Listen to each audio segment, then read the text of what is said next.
No qual já se percebia estar em contínuo distanciamento da prosperidade e da harmonia, a crise das crises se instala silenciosamente, corroendo os alicerces da sociedade e desafiando suas virtudes mais sagradas.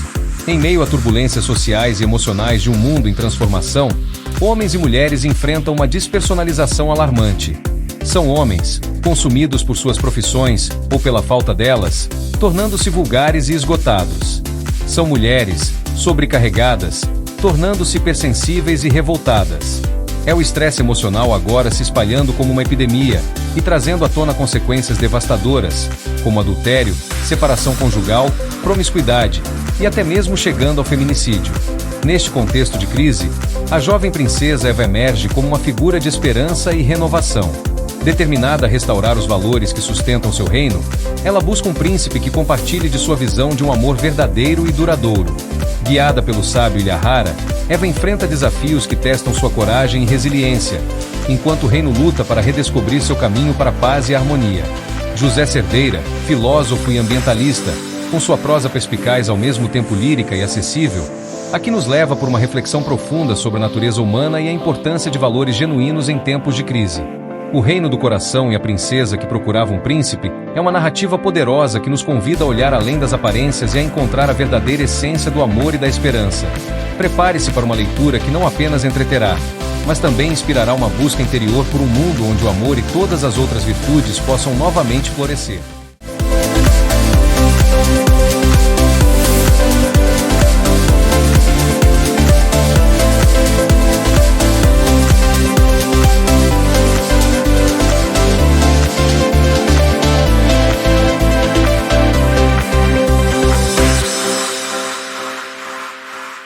O Reino do Coração e a Princesa que Procurava um Príncipe.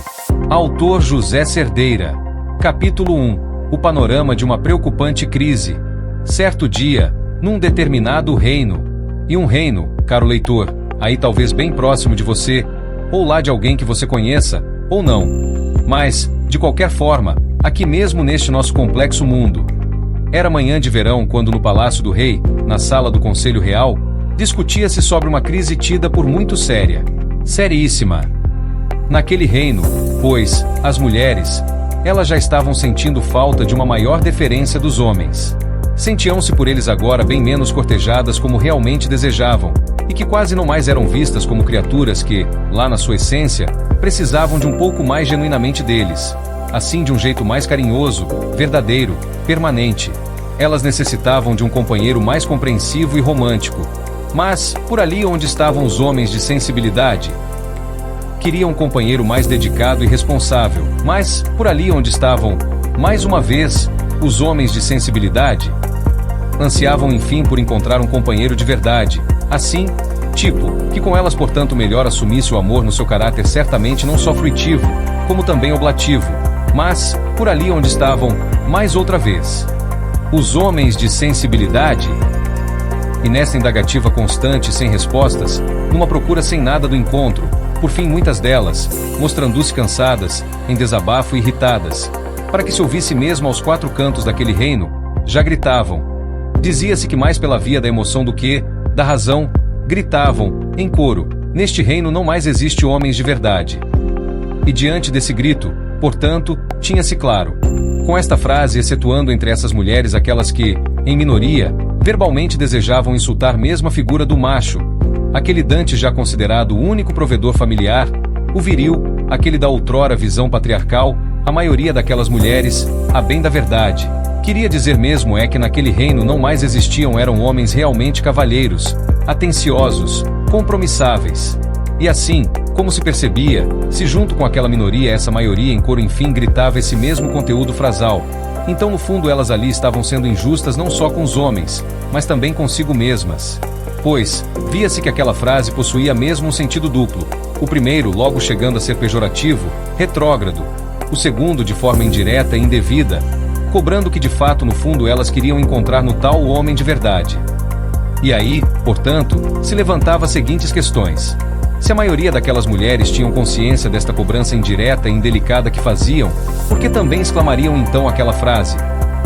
Seria porque elas queriam mesmo ofender e magoar aos homens? Ou seria porque agora elas já teriam talvez algum receio, ou quem sabe algum orgulho a impedi-las, de serem mais claras e determinadas naquilo que no fundo tinham necessidade de cobrar a eles? Ou seria porque a clareza e a determinação, em certos assuntos e momentos, não seria uma habilidade especificamente inerente ao gênero feminino?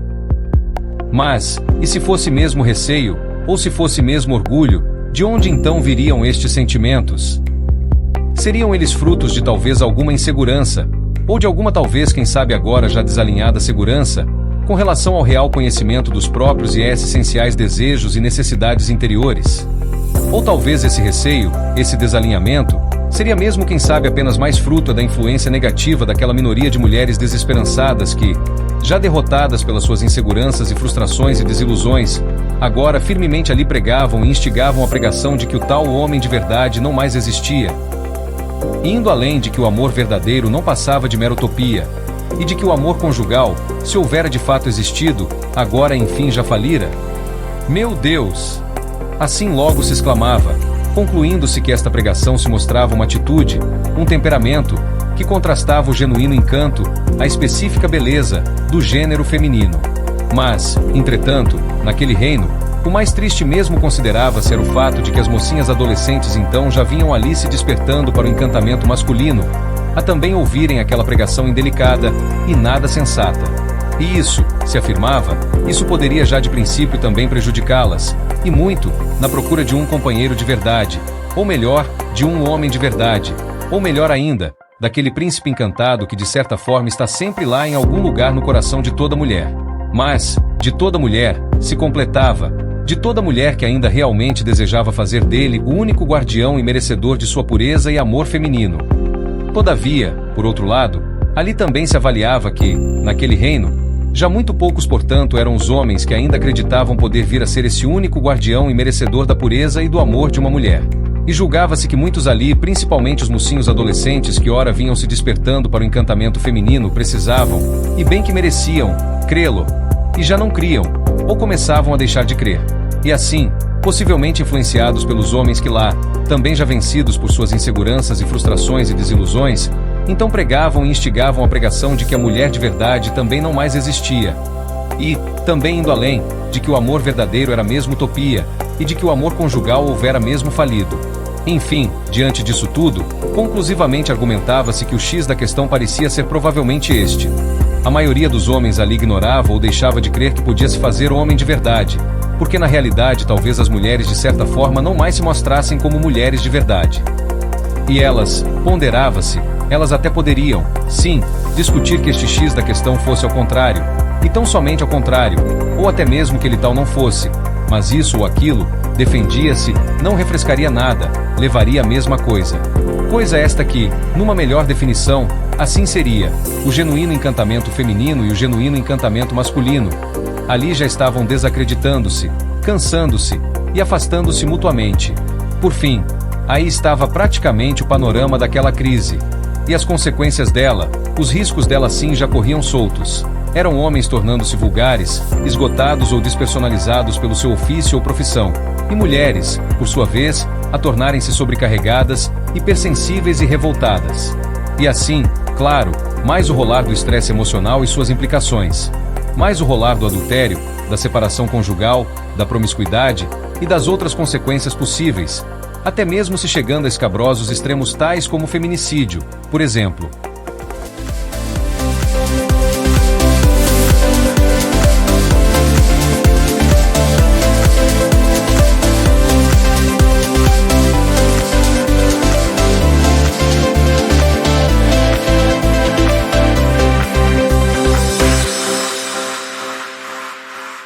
Capítulo 2.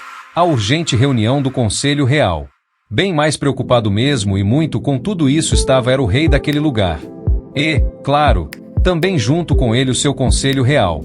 E naquela manhã, enfim ali na majestosa sala de reuniões da corte, sentados em volta de uma comprida e larga mesa, à mesa do Conselho Real, estava ele e os seus conselheiros já discutindo, há horas, esta tal crise. E até aquelas quantas, esta tal, assim em todo o seu panorama em frente e verso, já havia ali sido exposta, suas causas e tristes efeitos assim praticamente analisados, e até suas futuras e possíveis consequências levantadas sob profecias nada animadoras, mas, e a solução? Não, ainda nada dela. Até aquele momento, ela não havia adentrado por aquela grande porta que dava acesso ao interior daquela sala, e nem tampouco dado algum prenúncio de breve vir se mostrar visível ali diante daquele notável conselho. E logo, o rei, muito impaciente: olha, eu já dei muito tempo, para que vós estudasseis esta questão.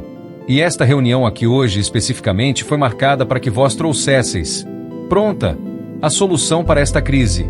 E a menos que esta solução logo apareça, daqui desta sala vós não saireis, e hoje nem bebereis, e nem comereis, e nem dormireis. Se for preciso. E isso, até que vós me encontreis a solução. E aqueles conselheiros, assustados e preocupados, então se entreolharam numa ansiedade que pareciam querer encontrar a tal solução ali possível de quem sabe estar escondida por trás dos olhos um do outro. Mas não estava. E o rei, diante disso, breve saiu da sala, a bradar que se virassem. Meu Deus, que absurdo! Como que nós, meros seres mortais, poderemos encontrar uma solução para um problema desta monta? Este rei só pode estar louco. Ele perdeu o juízo. E assim, muitos ali concluíram consigo mesmos, mas não ousaram proferir isso um ao outro. Pois, falso amigo e puxa-saco há em todo lugar, e rei é rei. E críticas e calúnias e desrespeitos ao soberano sempre acarretam um triste fado.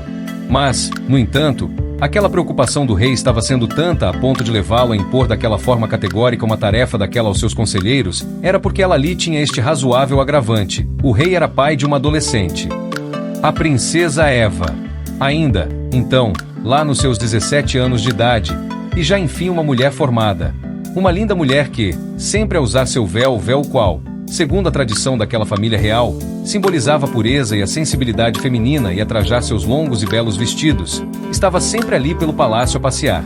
Uma princesa de verdade, encastelada de fato, e que na sacada de sua alcova, nas noites de verão, sob a luz do luar, quase sempre, lá já estava a conversar com a lua, na procura de saber com esta o nome do príncipe que viria unir-se a ela.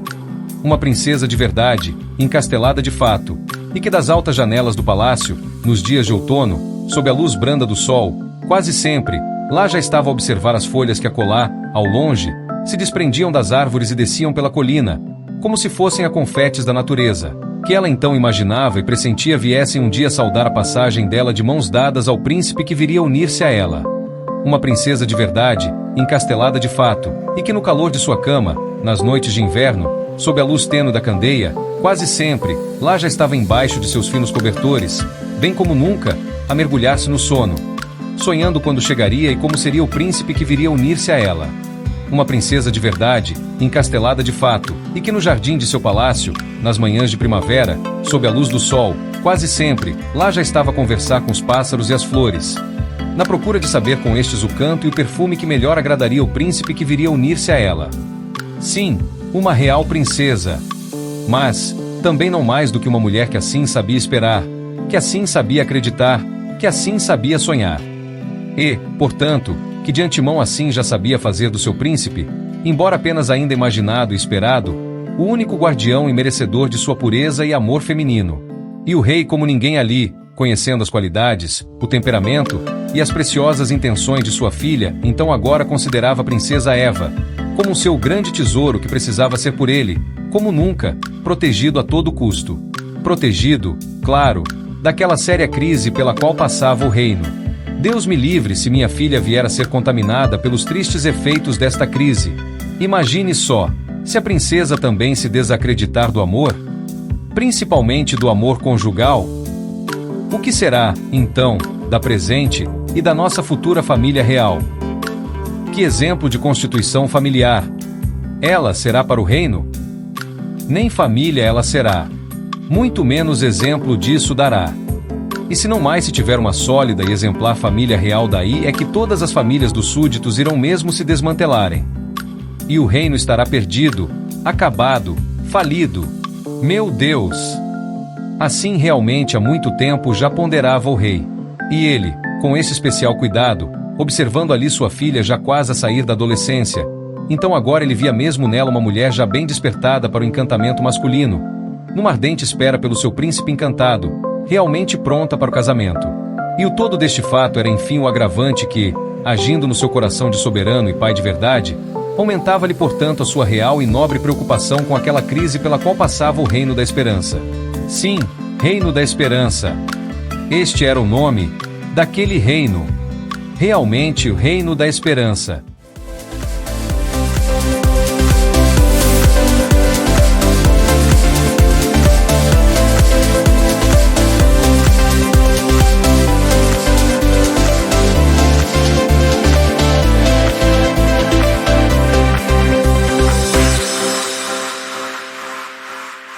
Capítulo 3. Conclusão do conselho e ação primeira. Mas, enfim, lá naquela majestosa sala de reuniões da corte, aquela manhã se passou, bem como a tarde, e veio a noite, e breve se fez madrugada. E aqueles conselheiros ali sentados em volta daquela grande mesa permaneceram, alertas, logo exaustos, mas sempre na procura daquela dificílima solução. Se não, para eles, impossível. E quase amanhecia, quando enfim eles dali ouviram aqueles soberanos e firmes passos que vinham lá fora pelo corredor principal do palácio. Inconfundível! Era o rei que ali retornava para ter com eles. Tendo adentrado aquela sala, de imediato os olhos daqueles soberanos se fizeram aguados. Era pura emoção de perceber ali, naqueles olhos cansados e vermelhos em semblantes abatidos, a bonita fidelidade e obediência, e o claro esforço daqueles seus dedicados conselheiros. Logo, foi com cordialidade que ele cumprimentou a todos e sentou-se à mesa. Mas alguns minutos depois, após as ponderações de vários outros ali, finalmente ele ouviu de um último conselheiro esta fala, que foi encerrando uma explicação sobre a conclusão final a que haviam chegado. E, assim, como Vossa Majestade de compreender, os fatores que, ao longo dos anos, vêm acarretando e aumentando esta crise, são múltiplos. E, realmente, bastante complexos. Eles parecem que se interligam sucintamente e somam-se ao longo do caminho. É como se fosse uma bola de neve que desce lá de cima de uma enorme montanha. E agora só Deus sabe com que tamanho ela vai chegar lá embaixo. E a solução imediata e definitiva que parte este triste processo, não a sabemos. E muitos lá fora acreditam que ela nem exista. Mas, nós, os arautos aqui do Reino da Esperança, precisamos, como nunca, acreditar na existência dela, e continuarmos a dar os nossos passos em rumo à sua procura. Uma procura que deve seguir mesmo a via do amor. E como, aqui, ainda somos pouco evoluídos no conhecimento desta tão sublime e magnífica virtude, então chegamos à conclusão de que devemos recorrer a um especial conselheiro, lá do Reino do Amor, o sábio, Ilhahara. Justamente, entrou o rei e seguiu, e esta madrugada, eu até já pensei nele. Mesmo. Então, Vossa Majestade, vamos mandar buscá-lo? Certamente ele nos dará uma solução. Certo, vamos. E assim, com entusiasmo, concordou o rei. No outro dia mesmo, bem de manhãzinha, então soaram-se as clarinetas da guarda real, moveram-se as alavancas que suspendiam o grande portão do palácio, e logo por ele saíram em grande pompa os 3 melhores e mais valentes cavaleiros do rei. E lá foram eles a trote, enfim na busca do tal sábio Ilhahara.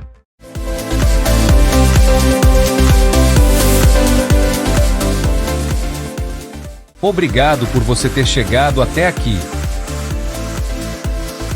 Mas a verdadeira aventura começa daqui em diante. São ainda mais 9 capítulos de pura emoção e sabedoria até você chegar à instigante conclusão deste conto.